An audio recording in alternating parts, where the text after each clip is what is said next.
More. And then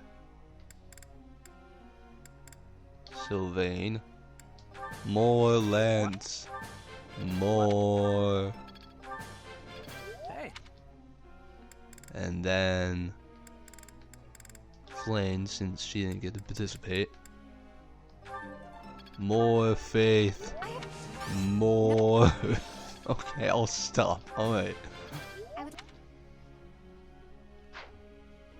And then let's just check the goals to see them doing well.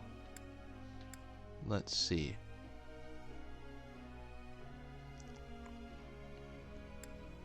Okay.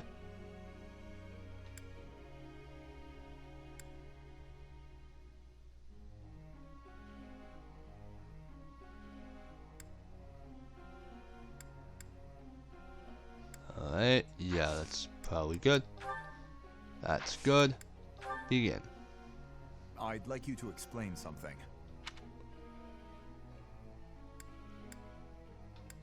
I see. Yeah, motivation increased, but he's already at max, so.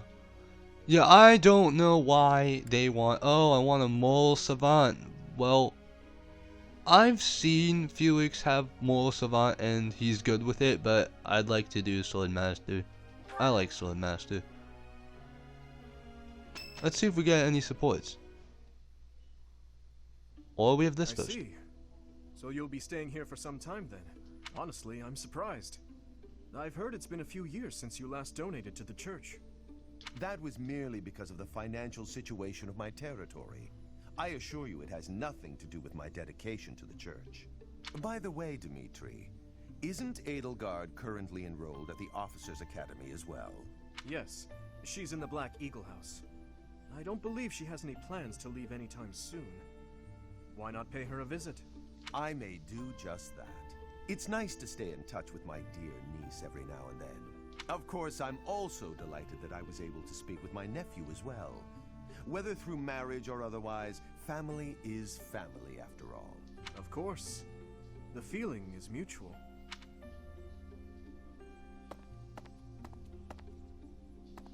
Professor, if you were watching, you should have made your presence known. That was Lord Arundel, the regent for the Empire. He is also Edelgard's uncle.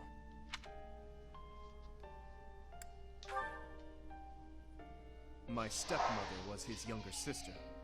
We are not related by blood, but he is technically my uncle.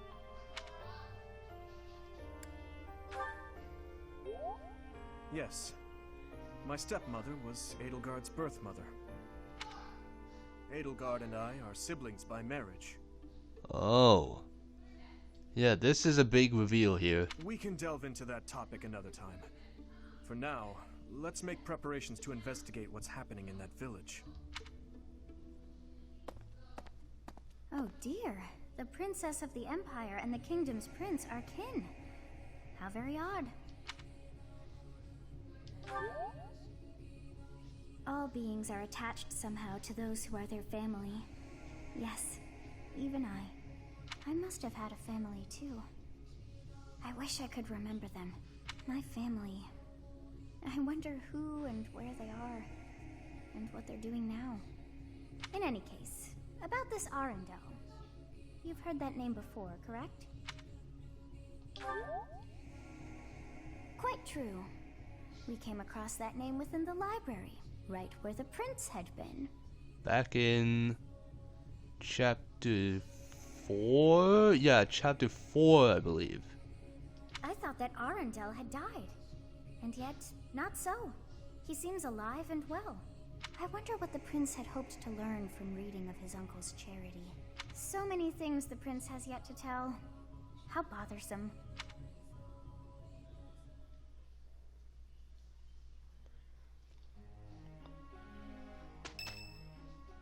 And we do have supports. Alright. You're certainly not going easy on me. You fight like a mercenary, not a knight. You hunger for victory, pure and simple. You may not be aware of it yourself, but I see it. Indeed.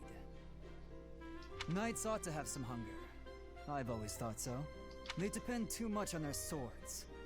Only when they're wrested away do knights consider their hands and feet as weapons. That's not how it was for warriors of old. They weren't limited by their tools. Victory is what matters, not the method of achieving it. That's the attitude to adopt. I detect that in your style. It is plain to see. You may take it however you like. I believe the difference between us lies within that hunger. But where does it come from? From the start, I was aiming to win. Yet I couldn't defeat you. Then I remembered something you said before. Indeed. I was raised to value strength above all else. Whereas you had a reason, an ambition, pushing you toward that hunger. So tell me, what was the reason? Why were you driven to become so strong? Both of these are equally good answers here. That's a mercenary's answer, to be sure. So that is the source of your hunger. I suppose I must find my own.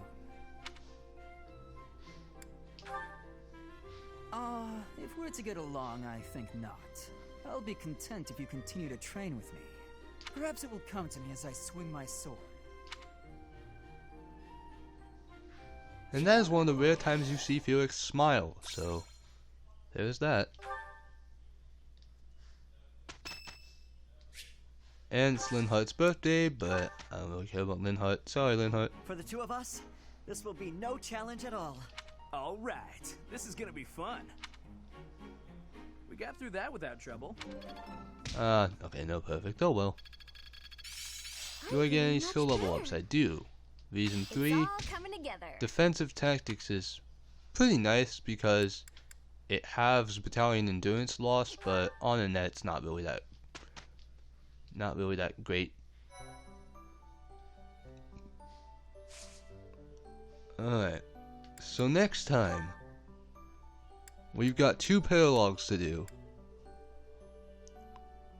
We've got Sothis' paralog, and we also have Felix's paralog.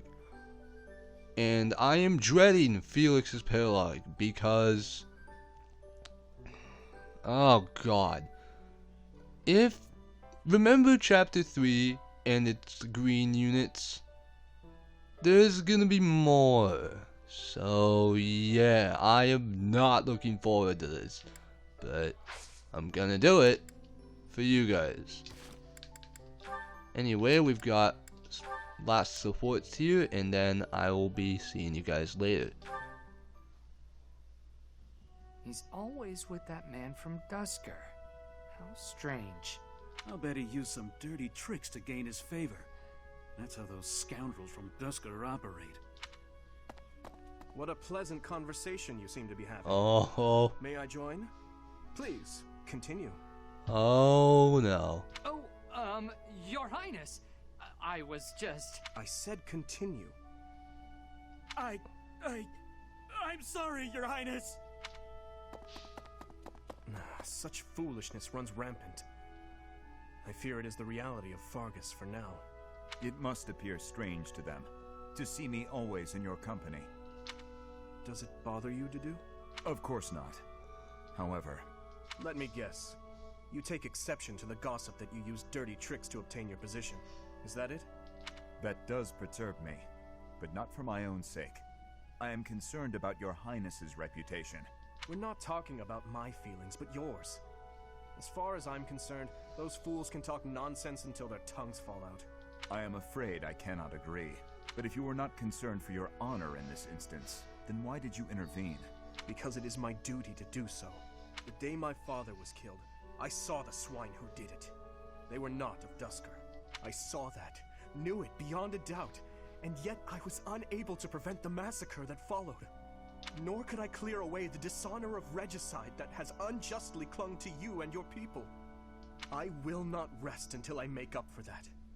I owe you, just as I owe the spirits of those I let die. I do consider Fargus to be abhorrent, but you are an exception.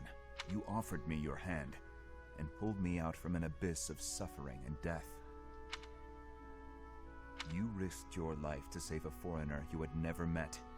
The moment you extended your hand, I decided that only for your sake would I live the remainder of my life, and I would cast it aside in an instant if my death were to your benefit. For that reason, I cannot consider myself your friend. There are still many in the kingdom who despise the people of Duscur. It would be selfish of me to stand by your side as an equal. To do. Your Highness? Do you really believe I care one bit about the chatter of the ignorant? Of course not. Please forgive my impudence. I understand the intention of your words. Still, they grieve me. If you wish it so, you may continue to think of yourself as my vassal.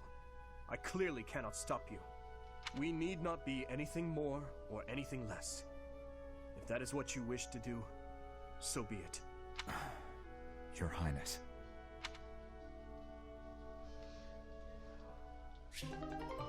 That's an interesting support. More tragedy of Duscur stuff and why the dude lives the life he does. Then we have Sylvain and Ingrid. That's a heavy sigh. Again. Yeah? That's the sigh of exhaustion after spending the past month apologizing for your behavior to, well, everyone. Apologizing? I've been pretty darn restrained lately. If by restrained you mean falling all over yourself to garner the attention of every passing female, then yes, you've been quite restrained. Mark my words, the more you hurt people, the more weighty the repercussions will be. Your actions will come around to bite you. Ha! If I get bitten, that's all just part of the game. Heck, I had one girl's brother come after me with a pitchfork. Oh no. If you end up getting maimed or killed by a pitchfork, don't expect me at your funeral. Glenn used to make light of getting hurt too. And one day, he got more than hurt. Now he's gone. I'm sorry. I was being... You're right. I know what it did to you when he died. It hurt to see you hurt, and not be able to do anything. When you wouldn't even come out of your room to take care of your horse. Nothing affected me the way his passing affected me. Well, I'm happy that you're better. Seeing you out and about helped me relax enough to be able to flirt with girls again. Why are you... That isn't a poor choice of words, Sylvain. Your predictability is utterly disappointing. When I finally stopped mourning, you know what brought me back? My concern. For you. Me? You know you can't get along without me following in your shadow and caring for you. You flirt with anything that has a pulse, offend people left and right, and constantly cause commotions. Huh. The truth really does hurt. Please, Sylvain, consider your actions before you carry them out. And stop acting so nonchalant about getting hurt or killed. Promise me that. Okay. I promise.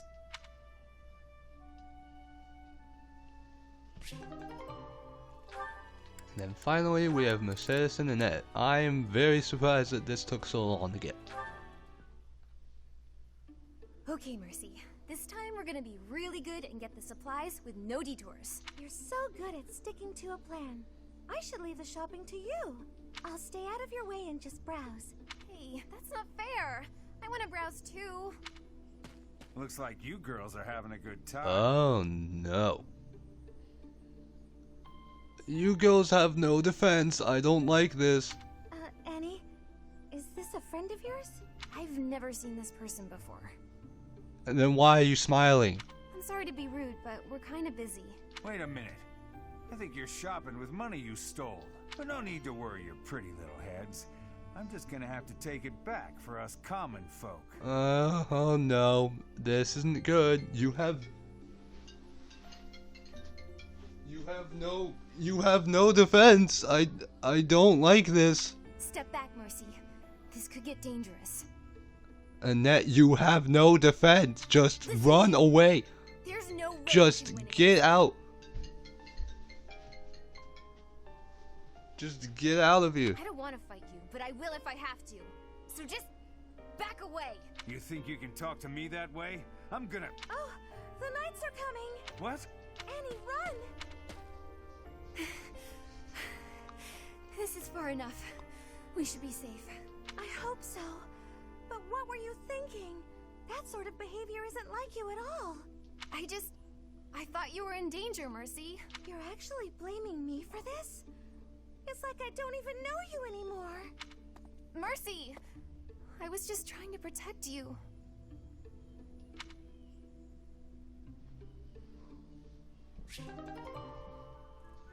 That's not good. Annette, you have no defense. You should have just ran away.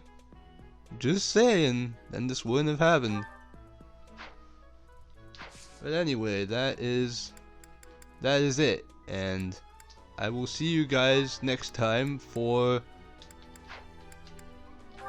the paralogue that isn't going to make me pull my hair out. So if you guys liked this episode, make sure to like, comment, and subscribe for more. And I'll see you guys next time. Peace.